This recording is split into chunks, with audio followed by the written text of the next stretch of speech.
नमस्कार, आप सभी का बहुत बहुत स्वागत है। आप देख रहे हैं सबसे बड़ा सवाल। मैं हूं परवीन शेख।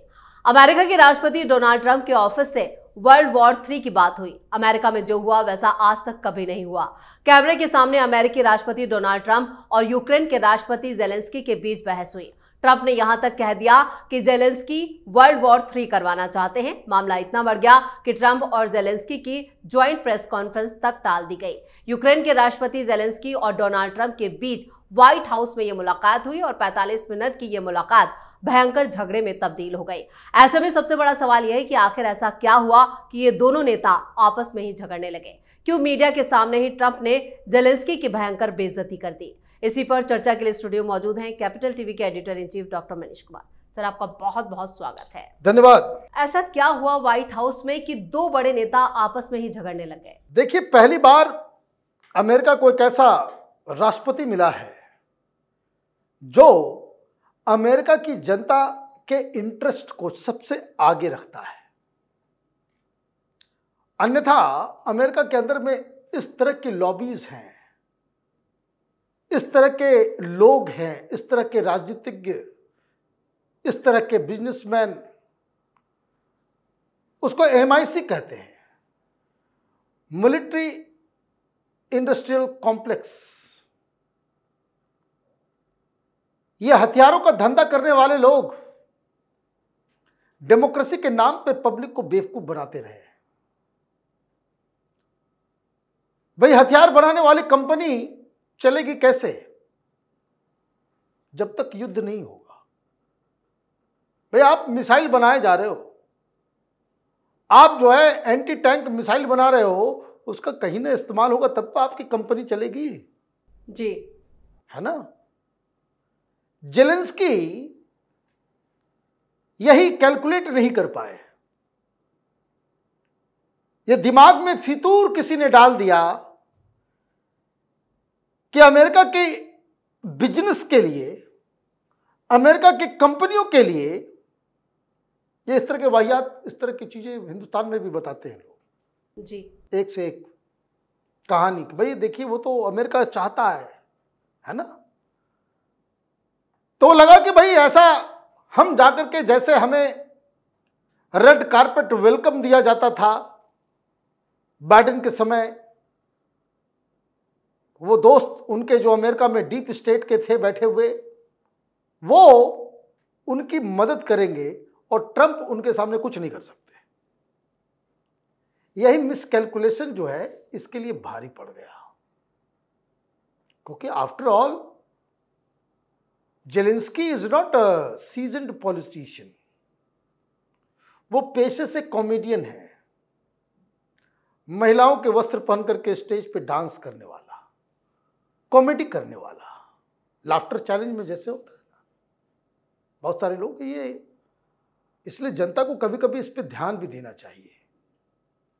मुल्क का कबाड़ा कर दिया इसने। And beggars can not be choosers.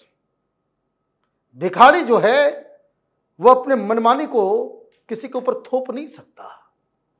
आप अमेरिका गए हाथ फैला करके, अमेरिका ने तुम्हें हथियार दिया तो तुम लड़ भी पा रहे हो। अमेरिका ने तुम्हें $350 बिलियन, तुम्हारी औकात नहीं है कि तुम इतना पैसा जो है खड़ा कर सको। अमेरिका ने तुमको लड़ने के लिए दिया और तुम अमेरिका के राष्ट्रपति से ही हेकड़ी कर रहे हो बस इसलिए कि आपके दिमाग में कुछ फितूर घुसा हुआ है जी। वो अमेरिका बदल गया। ये अमेरिका बदल गया है। ये पूरी दुनिया में अमेरिकन ऑपरेशंस बंद कर रहा है कि हमें नहीं बनना है चौधरी।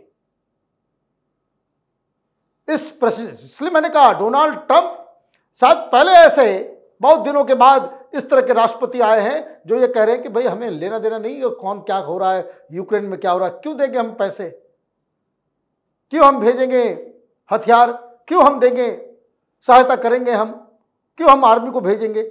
हमारा पूरा फोकस होना चाहिए अमेरिका में लोग अपने जीवन को कैसे बेहतर बना सकते हैं, अमेरिका में नौकरियां देना, अमेरिका में कंपनी लगानी है, अमेरिका में मैन्युफैक्चरिंग काम करवाना है। ऐसा नहीं होगा कि डिप्लोमेसी के चक्कर में कुछ लोग जो है पर्दे के पीछे से फायदा उठाते रहे, जैसे पहले चलता था। अभी देखिए यूएसएड बंद हो रहा है, सब जगह बंद हो रहा है। क्यों बंद हो रहा है? बस बंद करना ही चाहिए।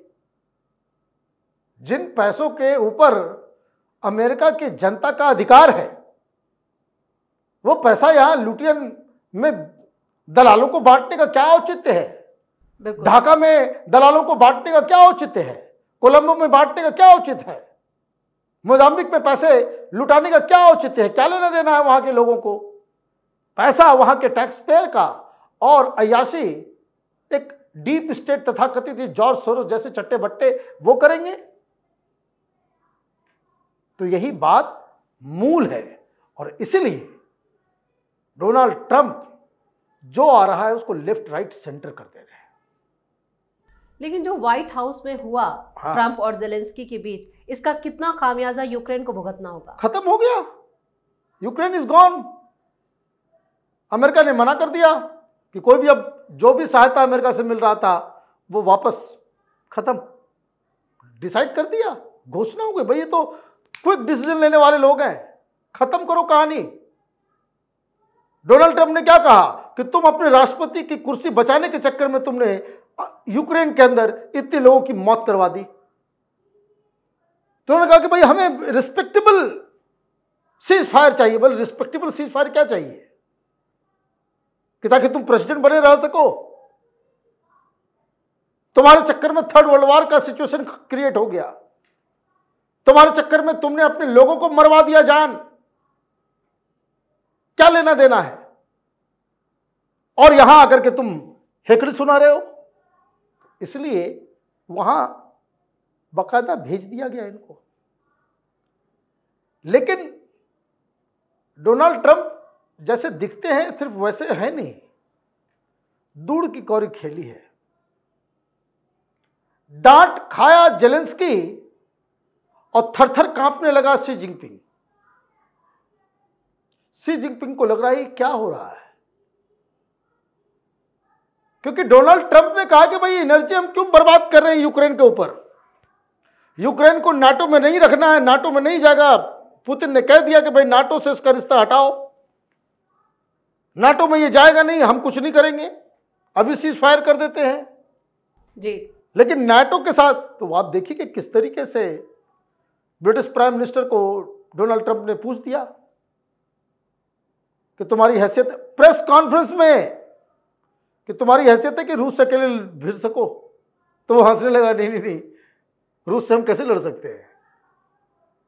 दुनिया जहान की बातें सब लोग करोगे, पैसे अमेरिका से चाहिए, हथियार अमेरिका से चाहिए, अमेरिका लड़े तुम्हारे लिए। डोनाल्ड ट्रंप ने यही नैरेटिव को बदल दिया कि मैं तुम्हारे लिए क्यों लड़ूंगा, मैं तुम्हारे लिए क्यों लड़ूंगा? तुम चाइना से अलग डील करते हो। चाइना को दुश्मन नंबर 1 बना दिया है डोनाल्ड ट्रंप ने। पुतिन के साथ समझौता करेंगे, ये युद्ध बंद होगा। अमेरिका का सारा फोकस जो है वो चाइना में। चाइना में क्यों? क्योंकि चाइना सबसे ज्यादा आर्थिक नुकसान पहुंचा रहा है। बैलेंस ऑफ ट्रेड जो है सीधे स्क्यूड है पूरा। भाई अब डोनाल्ड ट्रंप हिंदुस्तान को नहीं छोड़ रहा है,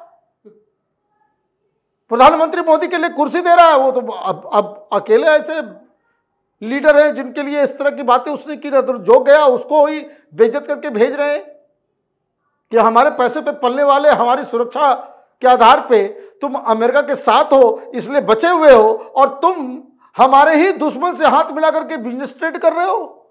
हर जगह चाइनीज घुस रहा है। तो आप देखिए, चाइना को समर्थन करने वाले पत्रकार हो, एनजीओज हो, ओपिनियन मेकर हो, मीडिया हाउस हो, उस पे एक्शन। चाइना के साथ इलू इलू करने वाले देश, उस पे एक्शन। और हिंदुस्तान, रूस, उसके साथ एक बैलेंस बना करके डोनाल्ड ट्रंप ऐसा नहीं कि वो लड़ेंगे नहीं, वो चाइना के ऊपर उनका पूरा ध्यान है कि चाइना इस, आप देखिए कि किस तरीके से जब से वो कह रहे हैं भाई चाइनीज वायरस, दुनिया बर्बाद हुई कोरोना में, वो चाइना की वजह से। जी। तो चाइना के नेफेरियस डिजाइन को, और ये दिक्कत, चाइना आइसोलेट हो रहा है। प्रधानमंत्री मोदी जो लगातार करते चले आ रहे थे कि जिस तरह से पाकिस्तान जैसे आइसोलेट हो गया, चाइना को भी आइसोलेट करने की पूरी रणनीति भारत की है, लेकिन उसकी इकॉनमी इतनी बड़ी है, देश इतना बड़ा है, पहुंच इतनी बड़ी है, और उनका डिप्लोमेसी का तरीका ऐसा अलग है कि उसमें उस तरह का सक्सेस मिल नहीं पा रहा था। अब ये रास्ता खुला है। तो ये मत समझिए कि जेलेंस्की को वापस, भाई जेलेंस्की कौन कॉमेडियन, वो अपने चक्कर में उसने देश को बर्बाद कर दिया। तो ये जो डांट पड़ी है, ये होता है ना, बहुत सारे बॉसेस ऐसे होते हैं ऑफिस में या घर में भी, कोई पेरेंट्स इस तरीके से होते हैं कि बच्चों को डांटना होता है तो नौकर को डांटते हैं, मैसेज मिल जाता है ना। कभी कभी ऐसा होता है कि डांटना किसी और को है तो उसको ना डांट करके किसी और को डांटा जाता है, तो उसको मैसेज मिल जाता है कि अरे ये तो हमको ही बोला जा रहा है। यही खेल हुआ है। डोंट थिंक कि जेलेंस्की को बेइज्जत किया गया है या उसको डांट लगाया गया है। जेलेंस्की एक प्यादा है। ये खबर और वार्निंग शॉट्स जो है वो चाइना के लिए दिया गया है। इसलिए इस तमाम जानकारी के लिए और सटीक विश्लेषण के लिए आपका बहुत बहुत धन्यवाद। धन्यवाद। इधर ट्रंप ने यूक्रेन में सालों से चल रहे युद्ध विराम की बात की, जिसने अमेरिका और यूक्रेन के रिश्तों को बिगाड़ दिया है। ये खबरें चलाई जा रही है और बात इतनी ज्यादा बिगड़ गई कि जेलेंस्की और ट्रंप मीडिया के सामने ही आपस में भिड़ गए। इस तूतू मेमे के बीच दोनों दिग्गजों का गुस्सा भी सातवें आसमान पर नजर आया और बिना किसी डील के ही जेलेंस्की व्हाइट हाउस से निकल गए। हालांकि ट्रंप ने भी उन्हें नहीं रोका, बल्कि ये कह डाला जब शांति के लिए तैयार हो तभी आना। इधर ट्रंप ने यूक्रेन के खिलाफ जांच का दायरा भी बढ़ा दिया है, जिससे जेलेंस्की की कुर्सी भी खतरे में आ चुकी है। इस खास शो में इतना ही। वीडियो कैसा लगा कमेंट करके अपनी राय जरूर दें। वीडियो को लाइक करें, शेयर करें और कैपिटल टीवी को सब्सक्राइब जरूर करें। धन्यवाद।